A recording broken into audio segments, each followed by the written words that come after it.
Please subscribe to Face TV Africa and turn the notification on.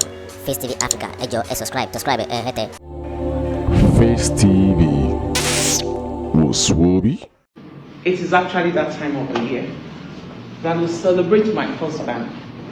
33 is the code. Yes. Olasukomi Ayinde Marshal, the king of my heart. That is the king of Fuji music. Happy birthday, long life and prosperity. I wish you all the beautiful things of life. Ọkọ mi, ọmọ Ojúṣàgbọ́lá Ògọ́jì. Wọ́n ní títù dídùn là ń bálé olóyin. A ṣẹ̀ṣẹ̀ bẹ̀rẹ̀ ayé jíjẹ ni. This is the beginning of beautiful things to happen to us. My king, that is so married to that queen, Ajike Okin, Emmanuella, Ire ìlà oòrùn, ìwọ̀ oòrùn, gúúsù àti àríwá, awáwárí, afíléwá ṣe gbogbo owó, ọmọ, àlàáfíà, àìkú, àti ìfọ̀kànbalẹ̀ láti àríwá, ìwọ̀ oòrùn, ìlà oòrùn, gúúsù. Ọlọ́run á bá mi pèsè fún ọkọ mi. Thank you so very much, Olasukomi. You are the best. For no day have I ever regret marrying you. You are a darling. God bless you. The Lord will continue to guide and protect our existence. I love you so much. I wish you all the beautiful things of life. What can I say? All I can say is thank you, God. You're a wonderful husband. God bless you.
Lord,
Please subscribe to Face TV Africa and turn the notification on.